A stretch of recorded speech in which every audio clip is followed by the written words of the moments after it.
Assalamualaikum warahmatullahi wabarakatuh.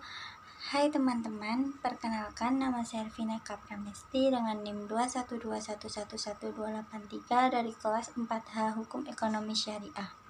Saya akan menjelaskan materi dalam video pembelajaran yang berjudul Prinsip Etika Bisnis Konvensional dan Islam.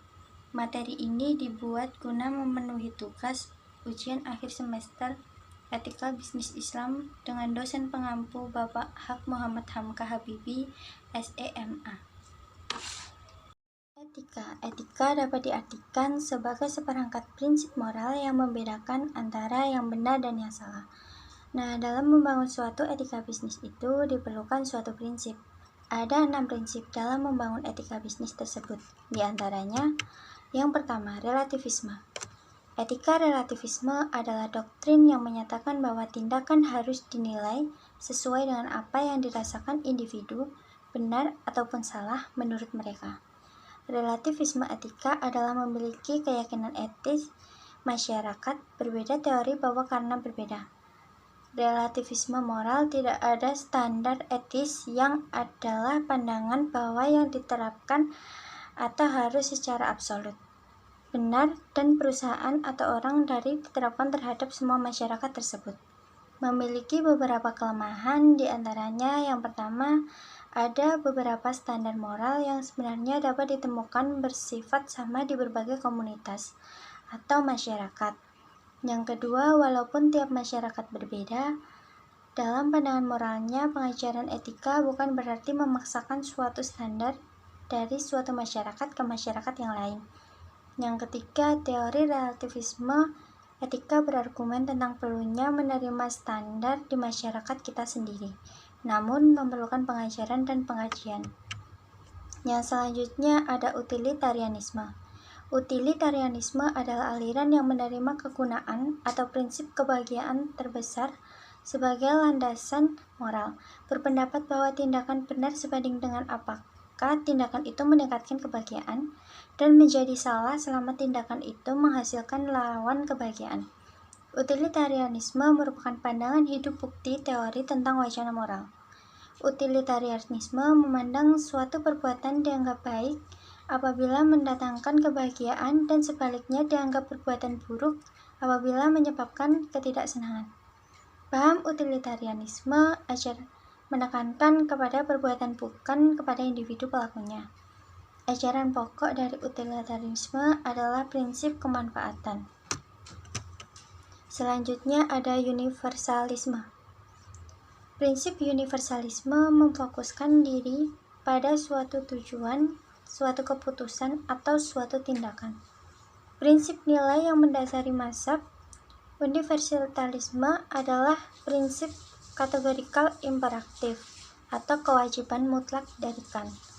Menurut Kant, suatu tindakan dinilai dilakukan berdasarkan kewajiban etis jika tindakan tersebut bertindak sesuai dengan perasaan. Jika seseorang atau organisasi tindakan tersebut tidak memiliki nilai atau kepentingan pribadi, maka moral Islam juga memfokuskan pada tujuan seseorang untuk melakukan suatu tindakan. Yang selanjutnya ada hak-hak. Prinsip ini menekankan pada sebuah nilai tunggal yaitu kebebasan, agar disebut etis. Keputusan-keputusan dan tindakan harus didasari pada hak-hak individu yang menjamin kebebasan milih. Pada prinsip ini, ketidakadilan sudah pasti terjadi, karena setiap individu atau organisasi akan bersikeras mempertahankan hak-hak masing-masing. Hak juga membutuhkan yang selalu diulang-ulang oleh bertentangan dengan mitos atau pembatasan-pembatasan. Untuk kebebasan, sebagaimana para orientalis, Islam datang memberi umat manusia kebebasan untuk memilih keyakinannya sendiri. Selanjutnya ada keadilan distributif. Pendekatan etika ini bertumpu pada nilai tunggal, yakni keadilan. Sesuatu dianggap etis jika suatu keputusan atau suatu tindakan menjamin keadilan distribusi kekayaan, keuntungan, dan beban secara merata. Terdapat 5 prinsip yang digunakan untuk menjamin pembagian keuntungan dan kerugian secara adil di antaranya. 1. Setiap orang mendapatkan pembagian yang sama. 2. Setiap orang mendapatkan bagian sesuai kebutuhan masing-masing. 3. Setiap orang mendapat bagian sesuai usaha masing-masing. 4. Setiap orang mendapat bagian sesuai kontribusi masing-masing. 5. Setiap orang mendapat bagian sesuai jasanya. Prinsip-prinsip keadilan distributif menurut John Rawls sebagai berikut. Yang pertama, prinsip kebebasan yang sama. Setiap orang harus mempunyai hak yang sama atas setiap kebebasan. Dasar yang sama, yang paling luas sesuai dengan sistem kebebasan serupa bagi semua. Yang kedua, prinsip perbedaan.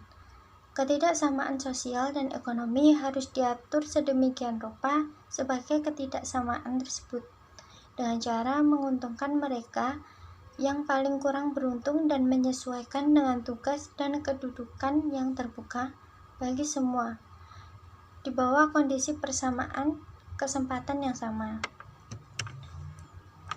Selanjutnya, kitab suci. Keputusan etis ini dibuat berdasarkan hukum Tuhan yang ada dalam kitab suci dan tanda-tanda alam. Thomas Aquinas dan tokoh lainnya percaya bahwa dengan mempelajari kitab suci maupun alam semesta, maka manusia akan dapat bersikap etis dan sesuai norma-norma. Islam memiliki perspektif yang berbeda dengan mendasarkan diri dan berlandaskan pada kitab suci Al-Quran yang salah satunya terdapat dalam Quran Surat Al-Alaq ayat 1-5 yang bunyinya Bismillahirrahmanirrahim. Iqra bismi rabbikal ladzi khalaq. Khalaqal insana min 'alaq. Iqra wa rabbukal akram. Alladzi 'allama bil qalam. Allamal insana malam ya'lam. Yang artinya, bacalah dengan menyebut nama Tuhanmu yang menciptakan.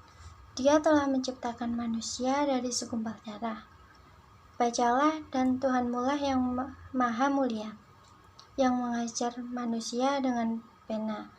Dia mengajarkan manusia apa yang tidak diketahuinya. Sekian materi yang bisa saya jelaskan. Bila ada salah kata, saya mohon maaf. Wassalamualaikum warahmatullahi wabarakatuh.